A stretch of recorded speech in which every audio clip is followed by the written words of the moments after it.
बात कर रहे थे स्ट्रॉन्ग इलेक्ट्रोलाइट्स का। तो स्ट्रॉन्ग इलेक्ट्रोलाइट्स क्या होते हैं? वे इलेक्ट्रोलाइट्स जो आपको जल में डालने पर पूर्ण रूप से आयनों में टूट जाते हैं, जैसे कि HCl। तो HCl पूर्ण रूप से आयनों में टूट करके H+ और Cl- बन जाता है। ये आपका स्ट्रॉन्ग इलेक्ट्रोलाइट्स है। CuSO4 ये भी एक स्ट्रॉन्ग इलेक्ट्रोलाइट्स है। H2SO4 ये भी सब स्ट्रॉन्ग इलेक्ट्रोलाइट्स हैं जो पूर्ण रूप से आयनों में टूट जाते हैं। वीक इलेक्ट्रोलाइट्स क्या होते हैं? एक ऐसा इलेक्ट्रोलाइट्स जो पूर्ण रूप से आयनों में नहीं टूटते हैं, अंशतः का मतलब होता है बहुत कम आयनों में टूटते हैं, वे होते हैं वीक इलेक्ट्रोलाइट्स। जो पूर्णतः आयनों में टूट जाते हैं स्ट्रॉन्ग इलेक्ट्रोलाइट्स। वे इलेक्ट्रोलाइट्स जो अंशतः आयनों में टूटते हैं, हल्के आयनों में टूटते हैं, वे होते हैं वीक इलेक्ट्रोलाइट्स, जैसे HCOOH फॉर्मिक एसिड। ये आपका वीक इलेक्ट्रोलाइट्स है। यूरिया NH2CONH2 यूरिया, ये आपका वीक इलेक्ट्रोलाइट्स है। इसके अलावा बहुत सारे कार्बनिक एसिड जैसे CH3COOH एसिटिक एसिड, ये वीक इलेक्ट्रोलाइट्स है। अगर इसको हम वाटर में डालते हैं फिर करंट फ्लो करेंगे तो इसमें जितने भी मोलेकुल्स हैं ये सभी आयनों में नहीं टूटेंगे। लेकिन इसमें क्या होता है, जितने भी मोलेकुल्स होते हैं सब आयनों में डिवाइड हो जाते हैं, तो ये पूर्ण रूप से आयनों में टूट जाते हैं, स्ट्रॉन्ग इलेक्ट्रोलाइट्स होते हैं। और जो हल्के आयनों में टूटते हैं, जो कम करंट फ्लो करते हैं, वे होते हैं वीक इलेक्ट्रोलाइट्स।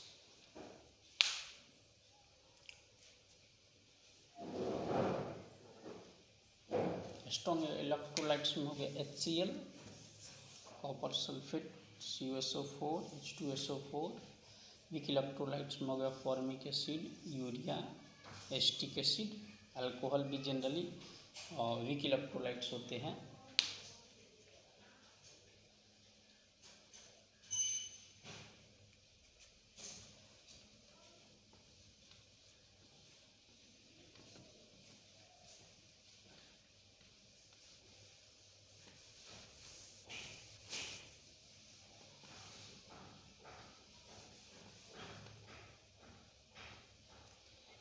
इलेक्ट्रोकेमिस्ट्री में अब हम बात करेंगे इलेक्ट्रोलाइसिस की।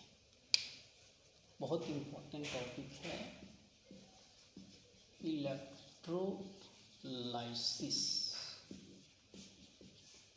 वैद्युत अपघटन। इलेक्ट्रोलाइसिस क्या है? इसको समझने के लिए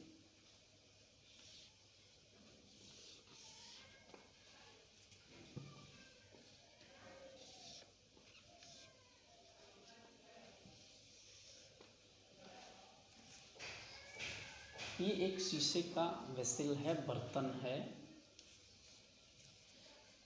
इसमें मेटल के दो हमने रड डाल दिया।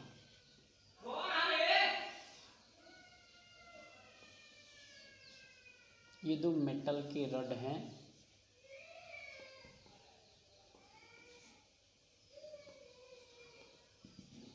और इसमें हमने क्या किया,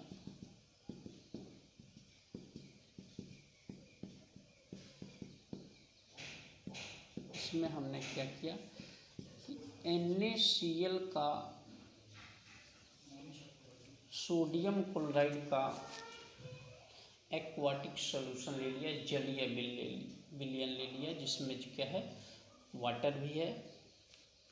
अब क्या करेंगे, इन दोनों, ये कॉपर के इलेक्ट्रोड हैं, इन दोनों इलेक्ट्रोडों में हम करंट फ्लो कर रहे हैं।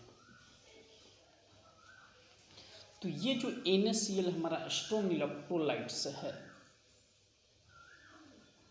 जब इसमें इलेक्ट्रोड डाल करके जब हम करंट फ्लो करेंगे तो ये हमारा स्ट्रॉन्ग इलेक्ट्रोलाइट्स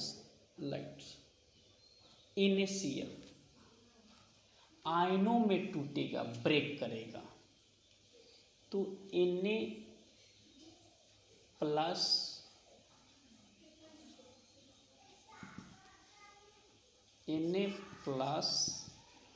और Cl माइनस दोनों अलग अलग हो। जैसे इसमें करंट देंगे बैटरी से जोड़ करके तो ये आयनों में डिवाइड हो जाएगा। NaCl जो हमारा कंपाउंड है वो आयनों में डिवाइड होगा। अब किसी भी इलेक्ट्रोलाइट्स का इलेक्ट्रिक के द्वारा आयनों में टूटना, जो भी इलेक्ट्रोलाइट्स है उसका इलेक्ट्रिक से आयनों में टूटना कहलाता है इलेक्ट्रोलाइसिस। इलेक्ट्रोलाइट्स का आयनों में टूटना कहलाता है इलेक्ट्रोलाइसिस। जब आप करंट दोगे इसमें तो ये जो NaCl कंपाउंड है ये आयनों में टूटेगा, तो टूटने की जो घटना होगी वो कहलाएगा इलेक्ट्रोलाइसिस। परिभाषा के तौर पर आप क्या लिखेंगे? वैद्युत अपघट्य का विद्युत द्वारा आयनों में टूटने की क्रिया कहलाती है इलेक्ट्रोलाइसिस। वैद्युत अपघट्य पदार्थ का विद्युत द्वारा आयनों में टूटना क्या कहलाएगा? इलेक्ट्रोलाइसिस। अब इसमें जो प्लस और माइनस, प्लस वाला जो तार आप जिस कॉपर इलेक्ट्रोड से जोड़ोगे वो होगा आपका एनोड, और माइनस वाला जिससे जोड़ोगे वो हो जाएगा आपका कैथोड। मेटल के ये जो दो इलेक्ट्रोड हैं इसमें जो प्लस इलेक्ट्रोड होगा आपका प्लस, ये प्लस इलेक्ट्रोड होगा आपका एनोड, और जो माइनस इलेक्ट्रोड होगा जिस पर नेगेटिव चार्ज होगा वो होगा आपका कैथोड। और जिस बर्तन में आप इलेक्ट्रोलाइसिस करा रहे हो, वैद्युत अपघट्य लेकर के और वाटर मिला करके जिसमें आप इलेक्ट्रोलाइसिस करा रहे हो, उस बर्तन को, उस वेसल को हम लोग बोलते हैं इलेक्ट्रोलाइटिक सेल। ये आपका बर्तन जो है इलेक्ट्रोलाइटिक सेल है, इलेक्ट्रोलाइटिक सेल, इलेक्ट्रोलाइटिक सेल। और इसको बोलते हैं इलेक्ट्रोलाइट्स, इलेक्ट्रोलाइट्स।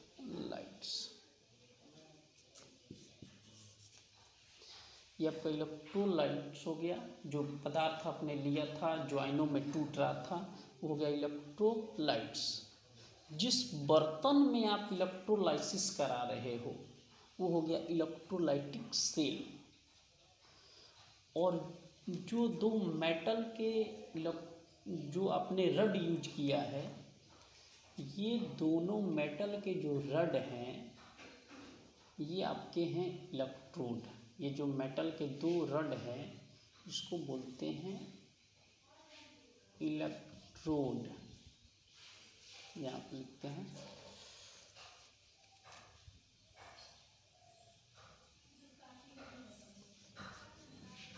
इलेक्ट्रोड। ये आपका एक इलेक्ट्रोड हो गया और दूसरा इलेक्ट्रोड आपका ये हो गया। जो प्लस से जुड़ा होगा इलेक्ट्रोड वो आपका एनोड होगा, और जो माइनस से जुड़ा होगा वो आपका कैथोड होगा। ये जो दोनों धातु के रड आपने डाला है वो आपका इलेक्ट्रोड होगा। जिस बर्तन में इलेक्ट्रोलाइसिस कराओगे वो इलेक्ट्रोलाइटिक सेल होगा। जो पदार्थ टूटेगा आयनों में वो हो जाएगा इलेक्ट्रोलाइट्स। यहाँ पर कई डेफिनेशन है। अब इलेक्ट्रोलाइसिस अभी हमने बताया कि वैद्युत अपघट्य का आयनों में टूटने की क्रिया होती है इलेक्ट्रोलाइसिस। ये सबसे इम्पोर्टेंट बात इसमें ये है। कि वैद्युत अपघट्य का आयनों में टूटने की क्रिया क्या कहलाती है? इलेक्ट्रोलाइसिस। अब इलेक्ट्रोलाइसिस में यहाँ पर क्या होता है इसको आप समझेंगे। जब हम करंट देंगे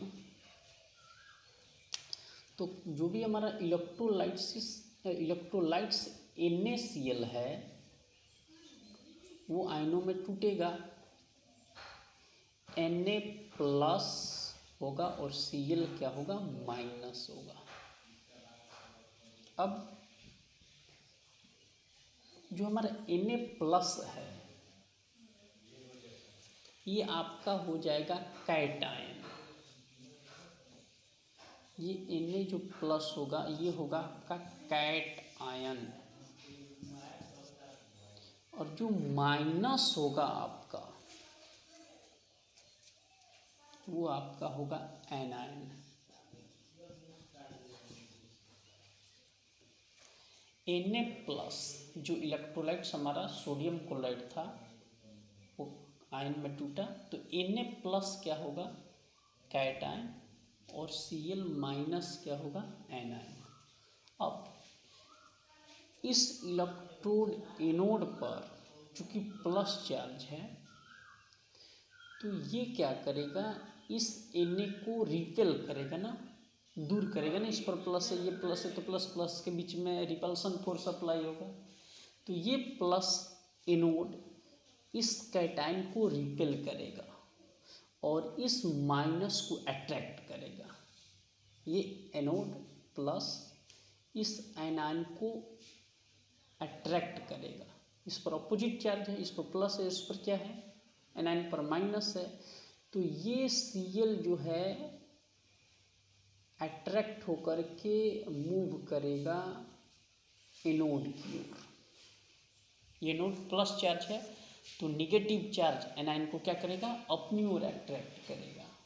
तो जो Cl है वो एनोड पर आकर के इकट्ठा हो जाएगा।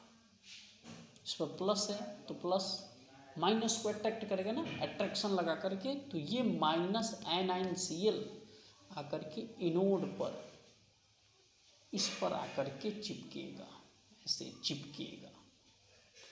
और जो कैथोड है इस पर चार्ज है माइनस, तो ये माइनस को तो अट्रैक्ट करेगा नहीं, माइनस माइनस को तो रिपेल करेगा ना, तो माइनस को तो भगा देगा। लेकिन ये माइनस इस प्लस कैटायन को अपनी ओर अट्रैक्ट करेगा, इधर खींचेगा, इस पर खींचेगा। तो ये आकर के यहाँ स्टोर होगा। तो यहाँ पर हो जाएगा Na प्लस, ये माइनस क्या करेगा? किसको खींचेगा अपनी ओर? माइनस है तो किसको खींचेगा? प्लस को खींचेगा। तो ये माइनस कैथोड सोडियम कैटायन को अपनी ओर खींचेगा। तो सोडियम किस पर इकट्ठा होगा? कैथोड पर। और जो एनायन माइनस है वो किस पर आकर के इकट्ठा होगा? एनोड पर। प्लस है, माइनस को खींचेगा और ये माइनस क्या करेगा? प्लस को। तो एग्जाम में ऐसे पूछता है कि जब NaCl में करंट फ्लो करेंगे तो सोडियम किस पर इकट्ठा होगा? किस इलेक्ट्रोड पर? तो सोडियम किस पर? कैथोड पर, क्योंकि कैथोड पर माइनस होता है। तो कैटायन को अपनी ओर खींच लेगा, तो सोडियम किस पर इकट्ठा होगा? कैथोड पर। और जो क्लोरीन जिस पर निगेटिव चार्ज है किसके द्वारा अट्रैक्ट होगा? एनोड के द्वारा। तो क्लोरीन कहाँ आ जाएगा? एनोड पर आ जाएगा। और जो सोडियम है वो कैथोड पर चला जाएगा। इस प्रकार से। और ये इलेक्ट्रोलाइट्स जो होते हैं आयनों में टूट करके इलेक्ट्रोड पर जा कर के जमा हो जाते हैं। तो इलेक्ट्रोलाइसिस आज हमने समझा कि किसी भी पदार्थ का, किसी भी इलेक्ट्रोलाइट्स का आयनों में टूटने की क्रिया इलेक्ट्रोलाइसिस हो गई। जो प्लस से जुड़ा होगा वो आपका एनोड होगा, जो माइनस से जुड़ा होगा कैथोड होगा। और जिस बर्तन में हम इलेक्ट्रोलाइसिस कराएंगे वो इलेक्ट्रोलाइटिक सेल हो जाएगा, जो पदार्थ लेंगे वो इलेक्ट्रोलाइट्स हो जाएगा। कैथोड पर माइनस चार्ज रहेगा तो प्लस को अपनी ओर खींचेगा, एनोड पर प्लस होता है तो माइनस को खींचेगा। इस प्रकार से आयनों में डिवाइड